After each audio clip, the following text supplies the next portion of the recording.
Assalamualaikum warahmatullahi wabarakatuh. Halo semuanya, perkenalkan, saya Handayani. Pada kesempatan ini saya akan mempresentasikan tugas UTS Kalkulus Peubah Banyak. Nah, di sini saya mengambil judul yaitu Analisis Fenomena Pegunungan menggunakan konsep kalkulus peubah banyak. Di sini yang dibahas yaitu tentang bagaimana cara memodelkan bentuk pegunungan menggunakan fungsi dua variabel dan bagaimana menampilkan grafik 3 dimensi serta peta konturnya melalui aplikasi GeoGebra. Nah, kenapa saya memilih tema pegunungan ini? Karena menurut saya menarik kalau fenomena alam seperti gunung bisa kita gambarkan hanya dengan rumus matematika.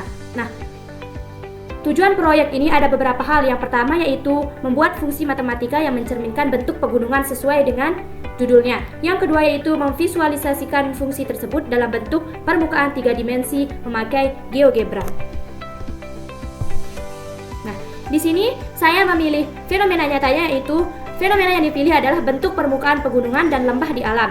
Yang kedua yaitu permukaan gunung memiliki puncak dan penggungan yang bisa digambarkan dengan fungsi dua peubah.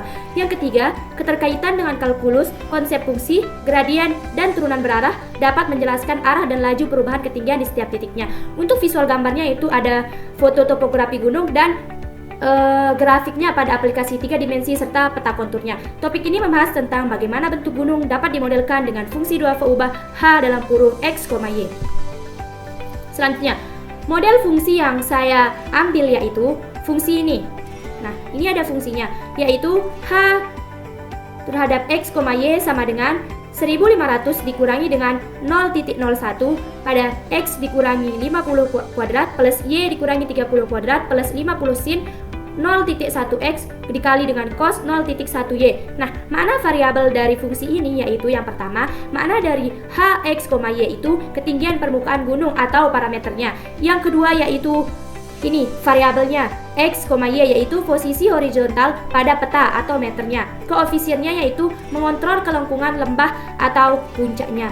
Yang ini untuk 1500 yaitu tinggi rata-rata gunungnya. Nah, yang terakhir yaitu bagian sin dan cosnya itu efek punggungan dari variasi lokalnya. Nah, ini ada keterangannya. Fungsi mengandung unsur sin dan cos jadi bentuknya bergelombang menyerupai pegunungan. Nah, bagian 1500 ini membentuk puncak gunung karena nilai tertinggi ada di tengah, lalu permukaan menurun perlahan ke segala arahnya. Nah, lanjut. Nah, ini ada bentuk pegunungan dalam fenomena nyatanya. Ini gambar bentuk di aplikasi GeoGebra.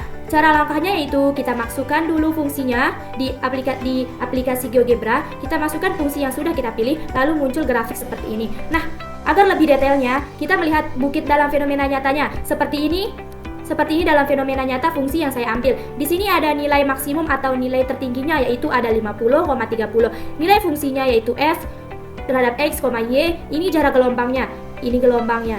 Nah, ini nilai minimumnya 15,60. Oke, next. Nah, di sini kita membahas peta konturnya.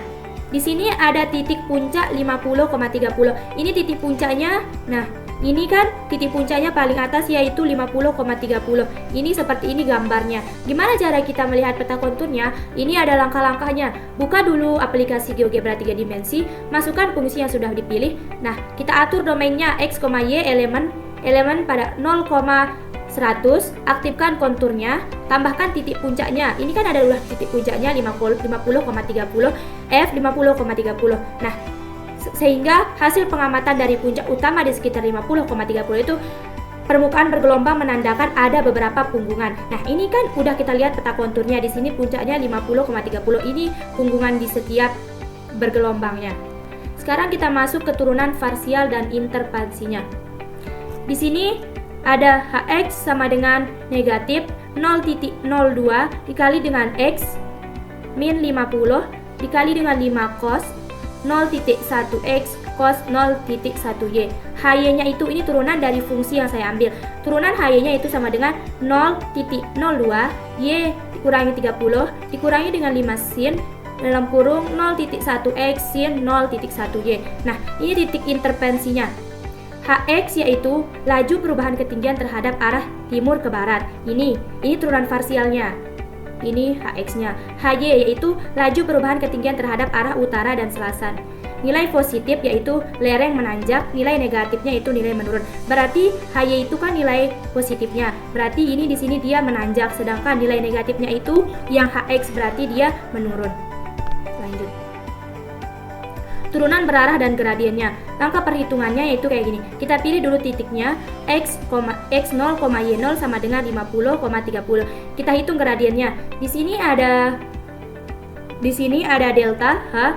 Delta itu kita menghitung permukaannya atau jaraknya. 50,30 yaitu beruen dengan negatif 1 titik negatif 1,404,0.667. Nah, kita hitung arah V-nya sama dengan yaitu 1,1 satuan U sama dengan 1/2,1/2. Nah, hitung DU terhadap H sama dengan delta H dikali U.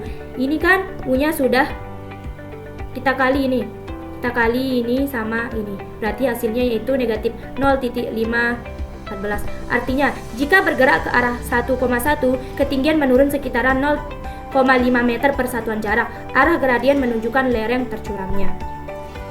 Next, langkah analisis.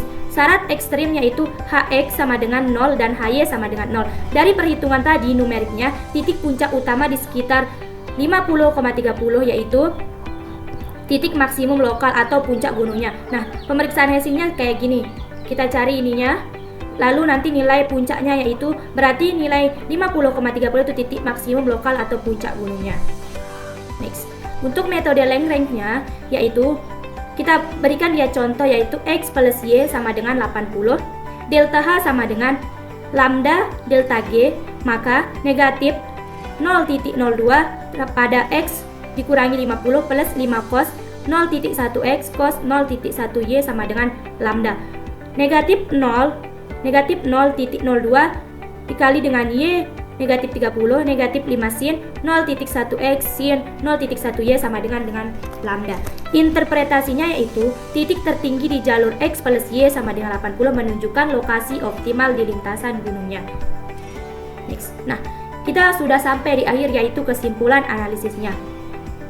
Kesimpulan dari penjelasan yang tadi yaitu fungsi menggambarkan bentuk permukaan gunung dengan puncak dan pegunungan.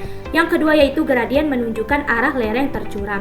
Yang ketiga yaitu turunan berarah memberi laju perubahan ketinggian. Nah, yang keempat yaitu metode Lagrange dapat mencari titik tertinggi di jalur tertentu.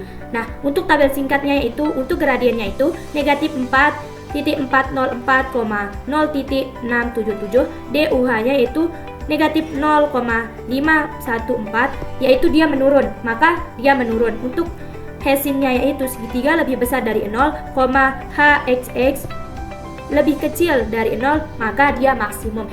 Berarti jika nilainya lebih kecil dari 0 yaitu dia maksimum. Oke, selesai presentasi dari saya. Sekian, terima kasih. Bila ada kesalahan kata dan ucapan saya mohon maaf. Assalamualaikum warahmatullahi wabarakatuh.